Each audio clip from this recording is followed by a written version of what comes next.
Hello students, today I am here with chapter 2 from your book Hornbill. The name of the chapter is We Are Not Afraid to Die If We Can All Be Together. This is lesson 2. In this lesson I am going to explain to you paragraph 1 to 7. You will get line by line explanation in Hindi and also word notes. The story is written by Gordon Cook and Alan East. So let us move. Here I would like to remind you that in lesson 1 I have introduced to you the summary of this chapter. So I am going to give you the link in the description. So अब चलो हम start करते हैं paragraph 1 Hindi में line by line explanation. उसमें जाने से पहले मैं आपको बताऊं कि आप अपने बुक में देखेंगे कि लिखा हुआ है कि notice these expression in the text, infer their meaning from the context. क्या मतलब होता है कि अपने टेक्स्ट में मतलब बुक में कुछ आपके इस बुक में इस चैप्टर में कुछ एक्सप्रेशंस यूज़ हुए हैं, कुछ बातें यूज़ हुई हैं और इन बातों का मीनिंग आपको जिस तरह से इस टेक्स्ट में यूज़ हुआ है वैसे आपको बताना है. पहला है honing our seafaring skills, जिसको नीचे में मैंने मीनिंग लिख दिया है, पढ़ते समय मैं बताऊंगा. ओमिनस साइलेंस, इसके मीनिंग्स भी आपको पढ़ते पढ़ते आ जाएंगे. मेडे कॉल्स, इसके मीनिंग्स भी आपको बताया जाएगा. चौथा number pin prix in the vast ocean और पांचवा नंबर है टाउजल हेड. ये सारे जो एक्सप्रेशंस हैं इस बुक में यूज़ हुए हैं और जहाँ यूज़ हुए हैं, जिस तरह से यूज़ हुए हैं उस तरह से इसके मीनिंग को एक्सप्लेन करना है. इस लेसन में केवल एक expression honing our seafaring skills को यूज़ किया गया है, जिसका मतलब होता है this refers to the efforts made by the author and his wife. ये रेफ़र करता है उस प्रयास को जिसको कि इस कहानी का नरेटर और उसके पत्नी ने किया था. किस बारे में प्रयास किया था? टू परफेक्ट और शार्पन, ताकि वो ठीक कर सके और बढ़िया बना सके अपने सी फारिंग स्किल को. सी फारिंग स्किल का मतलब यहाँ लिखा हुआ है द स्किल ऑफ वॉयजिंग, मतलब समुंदर में यात्रा करने का जो स्किल होता है, समुंदर में यात्रा करने के लिए जो आपके अंदर हुनर होना चाहिए, जो बातें होनी चाहिए, उस चीज़ के बारे में इन लोगों ने कोशिश करी थी ताकि उसको और परफेक्ट कर ले, उस हुनर को और परफेक्ट कर ले और उसको और तेज़ कर ले. तो होनिंग आवर सी फॉरिंग स्किल, ऐसे भी होनिंग का मतलब होता है टू शार्पन समथिंग और सी फॉरिंग का मतलब होता है समुंदर में यात्रा और स्किल का मतलब होता है हुनर. तो चलिए इसके साथ हम शुरू करते हैं पैराग्राफ 1.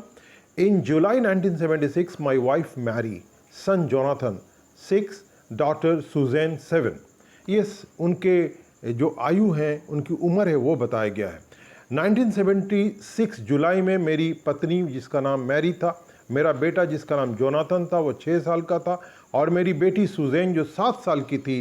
एंड आई और मैं सेट सेल फ्रॉम प्लाईमाउथ. हम लोग सेट सेल मतलब एक समुद्री यात्रा पर निकले और उस यात्रा पर हम लोग प्लाईमाउथ, इंग्लैंड में एक जगह है प्लाईमाउथ, वहाँ से हम लोगों ने अपने जहाज़ पर सवार होकर यात्रा को शुरू किया. और यात्रा का मकसद क्या था? To duplicate the round the world voyage, ताकि पूरे दुनिया का जो समुद्री यात्रा किया गया था 200 साल पहले कैप्टन जेम्स कुक के जरिए उसको डुप्लीकेट किया जा सके, माने उसकी ही तरह एक और यात्रा किया जा सके. यानी कैप्टन जेम्स कुक ने एक पूरी दुनिया का अपने जहाज़ पर यात्रा किया था 200 साल पहले. उसी यात्रा का नकल उतारते हुए, उसको डुप्लीकेट करते हुए ये लोग एक यात्रा पर निकल पड़े जुलाई 1976 में. और यात्रा करते समय उस जहाज़ के ऊपर केवल ऑथर थे, उनकी पत्नी मैरी थी और उनका लड़का जोनाथन जो 6 साल का था, उनकी बेटी जो 7 साल की सुजैन थी. अब देखिए यहाँ से, for the longest time Mary and I, बहुत दिनों से मैरी जो मेरी पत्नी थी और मैं, a 37 old businessman A 37 year old businessman, मैं क्या हूँ, अपना परिचय दे रहा है नरेटर, कह रहा है कि मैं एक बिजनेसमैन हूँ, मेरी उम्र 47 साल की है। हम दोनों हैड ड्रीम्ड ऑफ सेलिंग, हम लोगों ने एक सपना देखा था, अपना से एक सपना देखा था कि हम लोग सेल करेंगे, समुद्री यात्रा करेंगे in the wake of the famous explorer, और ठीक वैसे ही करेंगे जैसे कि वो मशहूर, वो बहुत ही प्रसिद्ध जो एक्सप्लोरर है, एक्सप्लोरर का यहाँ जेम्स कुक के बारे में कहा जा रहा है, खोज करने वाले को कहा जा रहा है, जिस तरह से उन्होंने किया था वैसे ही हम लोग करेंगे। And for the past 16 year, और पिछले पास्ट 16 ईयर्स से, अब पिछले 16 सालों से we had spent all over leisures, पिछले 16 सालों से हम लोगों ने अपने तमाम फुर्सत के समय को, लीजर का मतलब फुर्सत का समय होता है, उसको स्पेंड किया था, खर्च किया था। क्यों खर्च किया था? होनिंग आवर सी फारिंग स्किल, ताकि समुद्र में यात्रा करने के जो हुनर होते हैं उस हुनर को और हम लोग शार्पन कर सके, तेज कर सकें इन ब्रिटिश वाटर खास। और ये कहाँ हम सीख रहे थे? अपने ही मुल्क के समुद्र में हम लोग सीख रहे थे। Now let us come to paragraph 2। अब देखिए, लोग समुद्री यात्रा में जा रहे हैं, उस यात्रा के बारे में ये बयान कर रहे हैं। ये कहानी कुछ आप बीती की तरह है। बहुत सारा कहानियाँ जो होती हैं आप बीती की तरह होती है। नरेटर वो बोलता है, वो कुछ बताता है जो उस पर बीता था। अब देखिए, जिस यात्रा पे वो लोग जा रहे हैं तो जाहिर बात है एक जहाज़ में जाएंगे। वो जहाज़ का उस जहाज़ का एक इंट्रोडक्शन दे रहे हैं। आवर बोट वेव वॉकर, उनका जो पानी का जहाज़ था उसका नाम था वेव वॉकर। ये 23 मीटर लंबा था और 30 टन वुडन हल्ड का लिख दिया है लकड़ी पतवार, यानी सामने का हिस्सा जो है जहाज का वो लकड़ी का बना हुआ था। आज की तरह स्टील और इसका नहीं बना हुआ था, लकड़ी का बना हुआ था। और ये बहुत ही खूबसूरत जहाज था। हैड बीन प्रोफेशनली बिल्ड, और उसको हम लोग बनाए थे। किस तरह से बिल्ड किए थे? प्रोफेशनली, जिस तरह के एक पेशावर लोग बनाते हैं उस तरह से हम लोगों ने इसको बनाया था, यानी एक्सपर्ट जैसा बनाया था। And we had spent month fitting it, और महीनों लगा था इसको फिट करने में, एंड टेस्टिंग इट, इसको टेस्ट करने में। और हम लोगों ने इसको कहाँ टेस्ट किया था? In the roughest weather we could find. हमारे मुल्क में समुंदर के भीतर जो सबसे ख़राब वेदर होता है, वो सबसे ख़राब वेदर जो हम लोगों को मिलता था, उस ख़राब वेदर में हम लोगों ने इस जहाज़ को टेस्ट किया था। तो पैराग्राफ 2 से कुछ इन्फॉर्मेशन हम लोग को मिलता है। जहाज़ का नाम वेव वॉकर, जहाज़ की लंबाई 23 मीटर, जहाज़ का वजन 30 टन, और जहाज़ लकड़ी का बना हुआ था, प्रोफेशनली बना हुआ था। बहुत खूबसूरत जहाज़ था, और उसको इन लोगों ने महीनों लगाया था फिट करने में, और उसकी टेस्टिंग भी करी थी। और टेस्टिंग कब करी थी? जब ब्रिटिश के समुंदर में मौसम बहुत ख़राब होता था, तो उसमें जाकर ये लोग प्रैक्टिस किया करते थे उसको। पैराग्राफ 3 में आ जाइए, फिर कुछ कहा जा रहा है। The first leg of our planned 3 year 1,05,000 kilometre journey passed pleasantly as we sail down the west coast of Africa to Cape Town. 3 साल का एक योजना बना था। पूरी जो समुद्री यात्रा थी 3 सालों में ख़त्म करना था। उस 3 साल की यात्रा का जो पहला चरण था, फर्स्ट लेग जो था, और ये यात्रा पूरा 1,05,000 किलोमीटर की जर्नी थी। तो ये पहला इस जर्नी का जो 1,05,000 किलोमीटर की जर्नी थी, जो 3 सालों में ख़त्म होनी थी, इसका पहला चरण जो है ना, बहुत ही प्लेजेंटली पास्ट हुआ, बहुत ही अच्छे तरह से गुजर गया। और हम लोगों ने सेल डाउन किया, माने समुंदर में अपने जहाज़ को चला कर निकले हम लोग, और हम लोग down the west coast of Africa, हम लोग अफ्रीका के वेस्ट कोस्ट की तरफ जा रहे थे। और जाते जाते हम लोग केप टाउन पहुँचे, मशहूर शहर है जो कि कैपिटल ऑफ साउथ अफ्रीका है। वहाँ पहुँच गए हम लोग। वहाँ पहुँचने में कोई तकलीफ़ नहीं हुई, इसको आप याद रखेंगे। देयर बिफोर हेडिंग ईस्ट, वहाँ पहुँचने के बाद और ईस्ट के तरफ हम लोगों को हेड करना था, आगे जाना था। We took on 2 crew man, हम लोगों ने 2 क्रू मैन को लिया जो जहाज़ को चलाने में असिस्ट करते हैं, मदद करते हैं, उनको लिया। एक अमेरिकन लेरी वर्जिल था, एक अमेरिकन था जो कि लेरी विजिल था, अमेरिकन था, और एक स्विस का रहने वाला हर्ब सिगलर था। इन 2 लोगों को उन लोगों ने हायर किया कि चलो भाई आप लोग मेरे साथ आ जाओ और हमारे इस यात्रा में हमें सहायता करोगे। इन दोनों क्रूमैन का नाम आप लोग जहन में रखेंगे। ये क्यों हम लोगों ने हायर किया? टू हेल्प अस, ताकि ये दोनों हमें सहायता कर सकें। Tackle one of the world's roughest sea, हम लोग सहायता किस में करेंगे? वो लोग दुनिया के सबसे ख़राब समुंदर में हम लोग यात्रा करने वाले थे। उस ख़राब समुंदर को टैकल ऑन करने में, उसके साथ जूझने में, उस पर काबू पाने में हमको ये लोग मदद करेंगे। और ये सबसे ख़राब रफेस्ट सी का नाम यहाँ दिया जा रहा है the southern Indian ocean. The southern Indian ocean में ठीक है, चलिए आगे बढ़ते हैं, पैराग्राफ 4 में आते हैं। Our second day out of Cape Town. Cape Town से जब ये लोग निकले, एक दिन गुजर गया था, दूसरे दिन वी बिगेन टू इनकाउंटर, तो शुरू हो गया मुठभेड़। इनकाउंटर का मतलब मैंने हिंदी में लिख दिया मुठभेड़। किससे मुठभेड़ शुरू हुआ? स्ट्रॉन्ग गेल से, बहुत ही तेज आंधियों से। For the next few weeks, और आगे आने वाले कुछ हफ्ते, दे ब्लू कंटिन्यूसली, आंधी कंटिन्यूसली बहता रहा। Gales did not worry me. Narrator कह रहा है कि इन आंधियों से हमें कोई परेशानी नहीं थी, but the size of the waves was alarming. लेकिन वो लहरों का जो साइज था वो बिल्कुल खतरनाक था, और ये साइज अप टू 15 मीटर्स, लहरें 15 मीटर ऊंचा उठ रही थी। एज हाई, उतना ऊंचा जितना कि हम लोगों का जहाज का मेन मास्ट था, यानी जहाज का प्रधान मस्तूल। जहाज में देखेंगे जो लकड़ी के पुराने जहाज जो हुआ करते थे, बीच में एक बहुत बड़ा स्तंभ हुआ करता था, उसमें कपड़े बंधे होते थे, तो उसकी सबसे ऊंचा वहाँ तक जाके ये जो लहरें उसको छू जाती थी। तो बहुत ख़तरनाक लहरें आ रही थी, हवाएं बहुत तेज़ थी, तूफ़ानी थी। तूफ़ानी हवाओं से कोई उसको परेशानी नहीं थी, लहरों से ज़रूर परेशानी थी। पैराग्राफ 5 में आइए। दिसंबर 25 फाउंडस, 25 दिसंबर अंग्रेज़ों के लिए बहुत ही एक फेस्टिविटी वाला दिन होता है, इसलिए उस दिन को वो हमारे सामने रख रहे हैं। कह रहे हैं कि 25 दिसंबर को फाउंडस 3500 kilometre east of Cape town. हम लोग 25 दिसंबर को, हमें याद है कि केप टाउन से हम लोग 3500 किलोमीटर ईस्ट के तरफ निकल गए थे। Despite atrocious weather, atrocious weather मैंने अत्याचारी मौसम, वो मौसम जिसमें बहुत खतरे होते हैं, इसके बावजूद we had a wonderful holiday.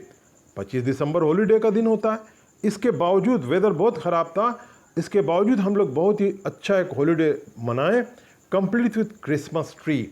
आप लोग देखेंगे 25 दिसंबर को क्रिसमस के दिन अंग्रेज लोग, जैसे हमारे यहाँ तुलसी का गांच होता है, उनके यहाँ क्रिसमस ट्री होता है, उसके साथ हम लोगों ने अपने त्यौहार को मनाया।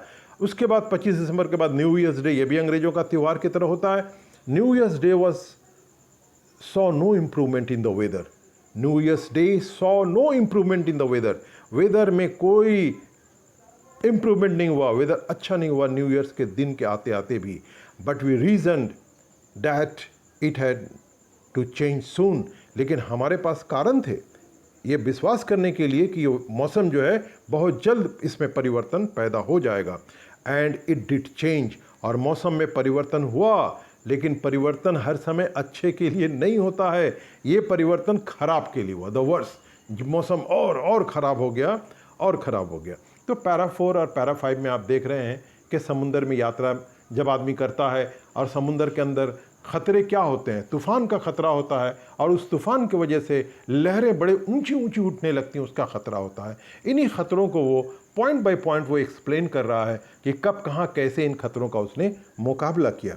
अब आइए पैराग्राफ 6 में आते हैं। कुछ वर्ड्स इसमें यूज़ किए गए हैं जो कि स्पेशली वॉयजिंग में यूज़ होता है, समुंदर की यात्रा में जाते समय यूज़ होता है।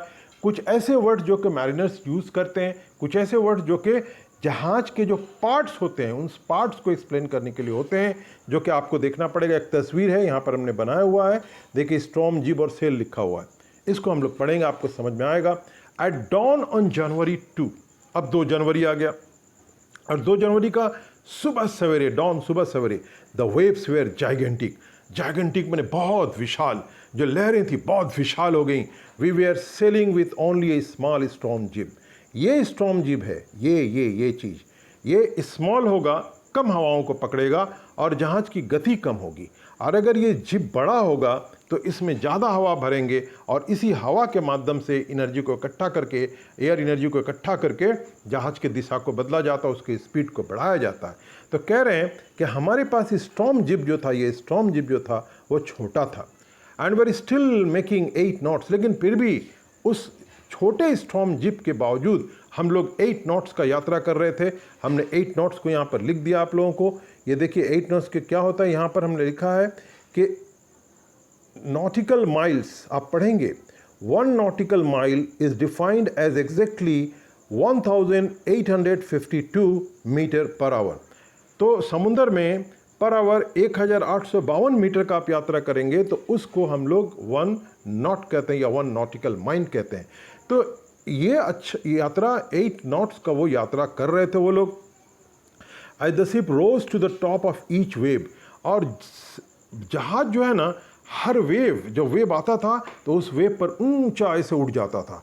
वी कुड सी, जब हमारा जहाज लहरों पर सवार ऊपर उठता था तो हम लोग देख सकते थे एंडलेस इनॉर्मस सीज, न खत्म होने वाला विशाल समुंदर रोलिंग टूवर्ड अस। ऐसा लग रहा था कि न खत्म होने वाला विशाल समुंदर हमारी तरफ आ रहा है, हमारी तरफ बढ़ता हुआ चला आ रहा है।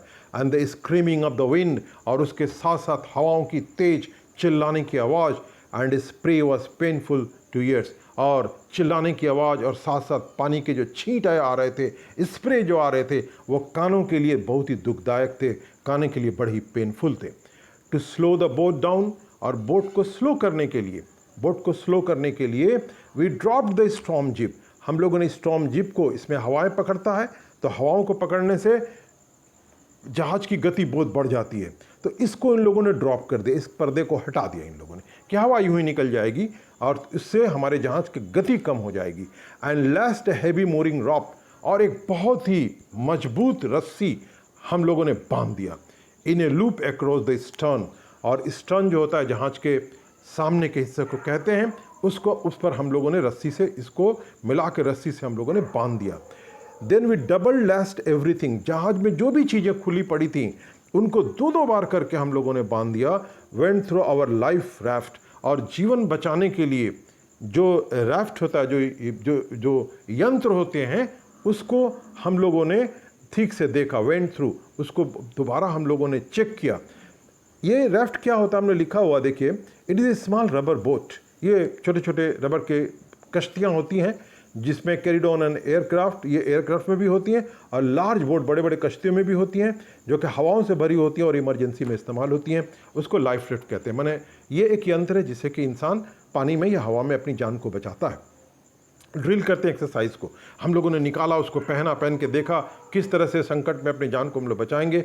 अटैच लाइफ लाइन्स, और साथ साथ लाइफ लाइन जो होता है, जीवन को बचाने वाली जो चीज़ें होती हैं, उसको भी मैंने चेक किया।